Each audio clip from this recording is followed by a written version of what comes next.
The most expensive soccer ball in history needs to be plugged into a wall before every match. That is not a joke, that is the 2026 FIFA World Cup. The official match ball, called the Trin-In, runs on a battery, sensors inside, real-time data, spin tracking. It costs more to produce than most families will spend attending this tournament, and before any player can touch it, somebody in a storage room underneath the stadium has to remember to charge it. A World Cup ball that dies if you forget to plug it in. Welcome to America 2026. 11 days before the opening ceremony, the data coming out of host cities across the United States tells a story that the official broadcast partners are not going to tell you. Not because they can't, because they are contractually obligated not to, so somebody has to, and that's what this channel is for. If you're new here, this is channel we cover the stories that the official version leaves on the cutting room floor. Subscribe now, because what I'm about to walk you through in the next few minutes will change how you watch every single match of this tournament. Stay with me. Let's start with the American Hotel and Lodging Association. This is not some obscure think tank. This is the official body representing over 32,000 hotels and roughly 80% of franchised properties across the United States. These are the people who were supposed to make a fortune off this tournament. This week they issued a formal economic warning. Not a projection, not a forecast revision, a warning. They said the anticipated financial lift from the World Cup is falling short, and they gave two reasons. First, international visitors are arriving in far smaller numbers than anyone projected.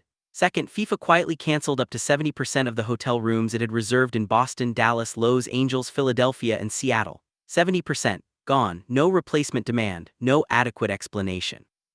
One travel analytics expert described what those cancellations actually mean beyond the headline. Tens of thousands of room nights disappeared, and each one of those room nights carries a chain of spending behind it: restaurants, transportation, retail, corporate events. An entire local economy was built around those bookings. And FIFA released them back to the market months before kickoff, when the window for hotels to resell them had already closed. FIFA's official response: all room releases were within contractually agreed timelines. Correct and still catastrophic. Here is the current picture on the ground. In Kansas City, a city that restructured its entire summer hospitality industry around a projection of 650,000 visitors, hotel demand is currently running below a normal June or July with no World Cup at all.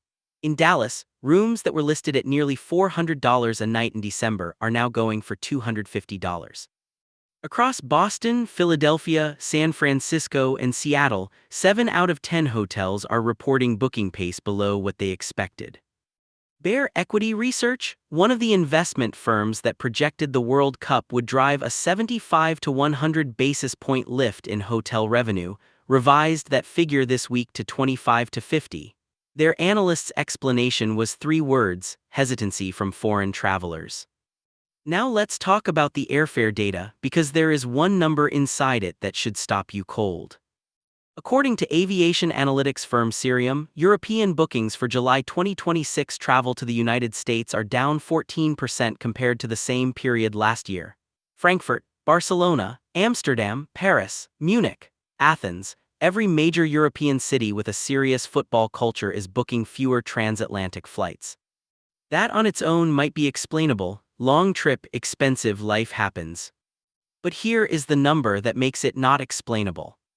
The US dollar has fallen 12% against the euro compared to last year. America is cheaper for a European fan in 2026 than it was in 2025.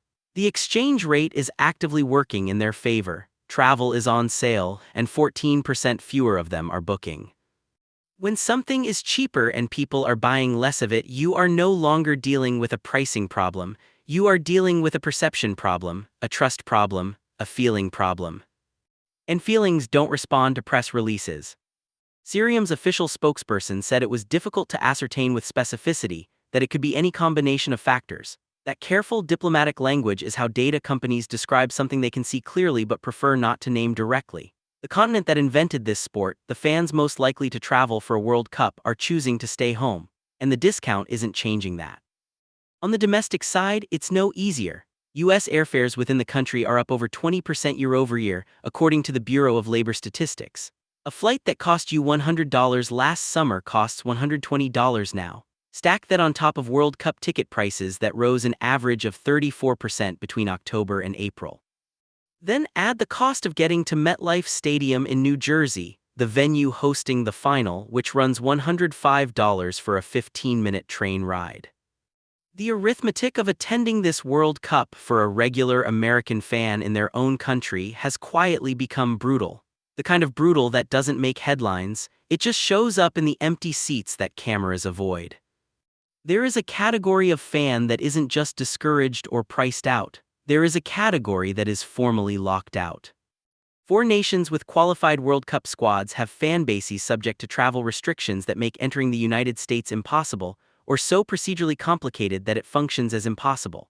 Those nations are Iran, Haiti, Ivory Coast, and Senegal.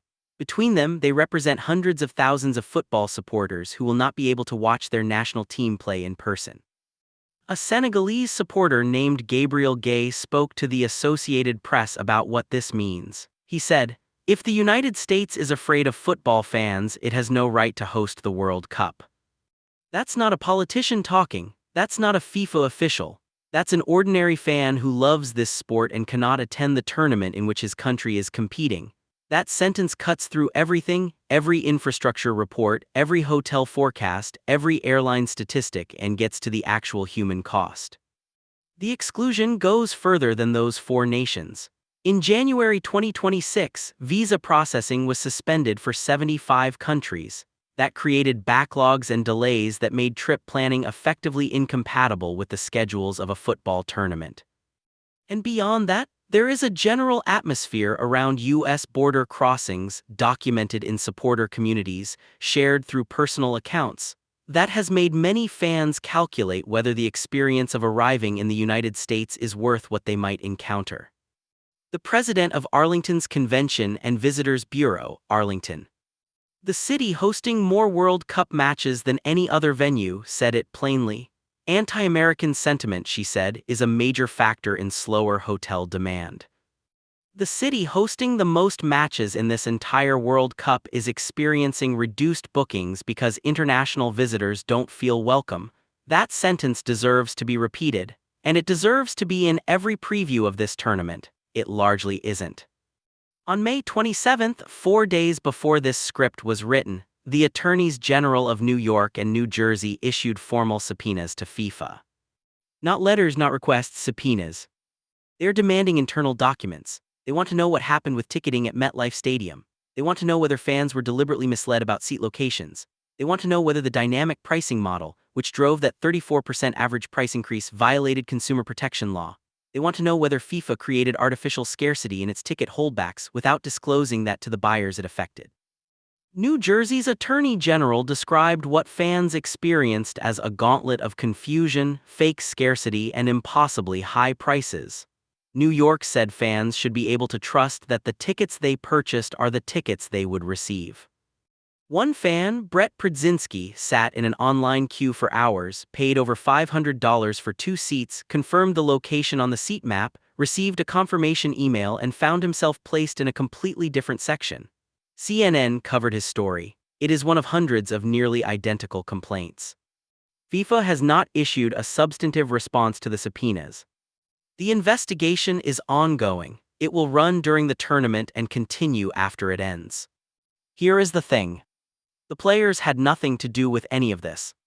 Lionel Messi is in Argentina's 26-man squad. He will play at this World Cup.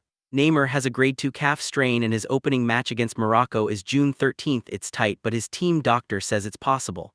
The U.S. men's national team was confirmed last Monday. Christian Pulisic, Tyler Adams, Folarin Balogun, Ricardo Pepi getting his chance.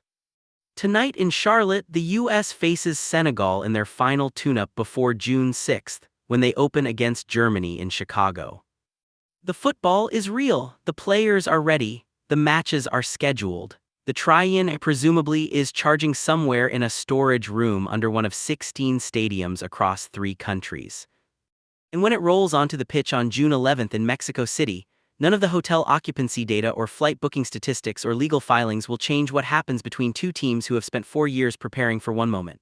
That part, the actual sport, will be extraordinary. This World Cup will produce goals that people remember for decades. It will produce upsets and heartbreak and moments that stop the planet. That is not in question. But here is the question that nobody in the official coverage wants to ask. When you look back at the 2026 World Cup 10 years from now, what do you remember? The football, which will be exceptional? Or the context, which has produced something genuinely unlike anything surrounding any previous World Cup in living memory? Because both will exist: the extraordinary football and the extraordinary failure of everything built around it. The goals and the empty hotel rooms, Messi lifting his second World Cup, maybe, and the Senegalese fan who said his country's team had no right to be there because America was afraid of them. Both are true, both are this tournament. 80% of host city hotels below forecast, 14% fewer European flights despite a currency rate in their favor, domestic travel costs up over 20%, 4 nations with locked-out fan bases, 2 attorneys general with open investigations, and a match ball that runs on a battery. That is the shape of the 2026 FIFA World Cup. And we're 11 days out. I'm going to be covering this tournament every single day from now until the final on July 19th. Every major match, every story the mainstream coverage won't touch, every number they don't want you to see. If you want that coverage, subscribe right now, hit the bell so you don't miss a single video, and drop one comment below. Do you think this tournament gets remembered for the football or for everything around it? I read every comment and I'll be responding throughout the tournament. The ball is charged, 11 days to go.